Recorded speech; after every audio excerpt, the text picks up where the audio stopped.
Welcome back, everybody. As you know, my firearms collection is pretty liquid, and recently sold several firearms and upgraded or just bought some firearms that I thought had to be in my collection for some reason. One of those, of course, is the Desert Eagle. No oddball collection would be complete without a Desert Eagle in it. And so I found this at a reasonably good price in my local store, and it was a quite used Mark 1 version.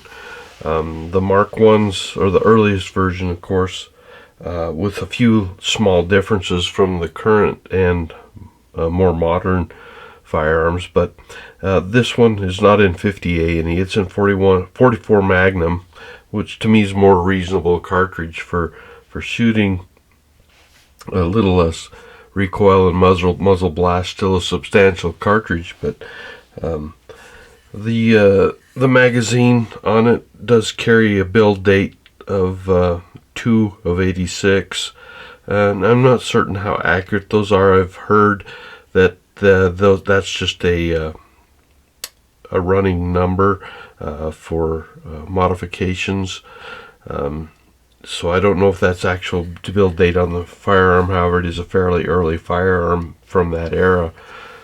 These early guns, things like the 3/8 dovetail on the top of the barrel, and rather than the new ones having the Picatinny type cutouts in a full 7/8 dovetail on it. So the teardrop safety is a dead giveaway to the Mark 1s.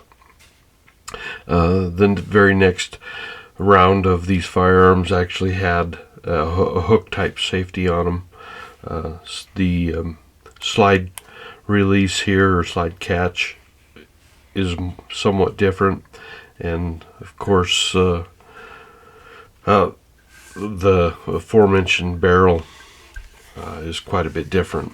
But these Mark 1s are no less reliable than I know of. A few modifications were made to things such as the slide release, having a 3-stage slide release to make it somewhat easier. I don't find anything wrong with this one, but I've never had much to deal with other ones.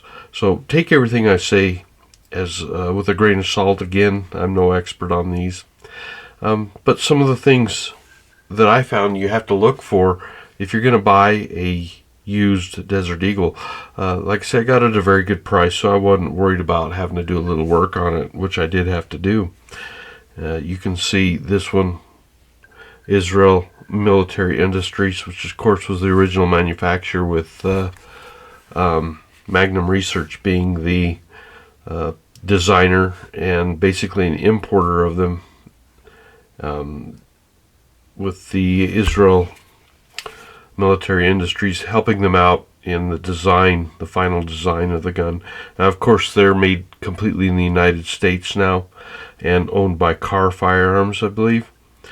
And the grips symbol changed on them through the years, but the interesting part is all the parts are still interchangeable. They still are very interchangeable. But getting back into what I had to do to replace on this gun, the sights had to be replaced, and I had to find an original set, because I ordered a set from Car and the color was off on them, more of a grayish color rather than this black, and the serrations were missing off the front sight, and I wanted it to be a little more original. So just some small things, but I was able to luckily find a new set easily. The originals had a Trigicon on the rear sight that was simply screwed to the sight. It had been drilled and tapped for it, and then the front sight had been dovetailed and a Trigicon insert installed in it, and it had worked itself loose, and the previous owner just glued it on. So those had to be replaced. The Trigicon was completely wore out, no longer glowing anyway. So I found this original set, and required some fitting to get them installed, but not that big a deal. So what else did I replace on it? Well, let's just break it apart real quick. They're so easy to take apart. Just to press this button, slide the release down. And the releases the barrel. Sorry, bumped the cam, working around the camera as usual. Barrel just slips out of its little notch in there, and then your slide is free to come loose at that point. Simply pops forward, off it comes. I'm going to flip it over here so I don't lose the springs. But there are quite a few parts wear on these firearms. Of course, all the springs. The springs were replaced on this. They're readily available. You can see it's a dual recoil spring system with 2 springs in there. A small light spring underneath the heavier recoil spring. And the rods were fine, but this little coupler here had to be replaced. This had enough wear on it. It was actually quite loose in the firearm, as well as this little small guide rod here.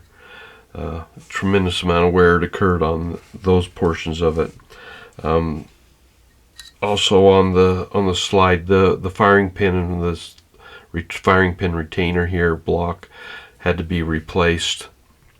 A lot of wear. This gun had been fired a lot, and I also had to replace the bolt lock here. Had a lot of wear on it. This locks the bolt into place when it's rotated into position. Kind of similar to an AR-15, I suppose, in some respects. A lot of people compare it to that. However, it's quite a bit different in more respects than it is similar. But what a unique firearm in that it's more of a rifle action in it than a pistol action. So you can see many of the wear parts had to be replaced on the firearm, as well as the springs internally on the firearm. The hammer spring was replaced, as well as many of the trigger return springs. The extractor had to be replaced. It had a tremendous amount of wear, and while I was in there, went ahead and replaced the springs on both the ejector and the extractor. So these guns do wear a lot. They just simply take a pounding from those Magnum type rounds, 44, 357, 50 A&E, on and on. As I reassemble it here, I like to do it upside down just so that your recoil springs will stay in place. Slide this forward, and then I flip it over, and I make certain that my springs have fallen into their recesses in there. You can tell when it does because you saw it move backwards just a little bit more there. And then it's just a simple matter of dropping the barrel right back into its slot, pushing it back into position, and rotating the lever, and we're back in action. Tremendously strong recoil spring, also required for those Magnum rounds. But what a fun little firearm. Not much practical use on these early ones. Very difficult to mount a scope on, or a red dot if you wanted to do some sort of hunting with. More of a range type toy, in my opinion. I believe they were originally designed, the intent was because they could, first of all, but also they wanted a gun that would be competition worthy for silhouette shooting, and that's the story I've heard anyway. So anyway, I don't know how much truth there is to that, but that's just what I've read in some of my research. So kind of an unusual firearm, and then it's an early one and in reasonably good condition. Required a few simple parts to replace. and hopefully going to be a lot of fun to shoot. So stay tuned. We'll get some more interesting firearms out here for you to see on the tabletop. Thanks for watching.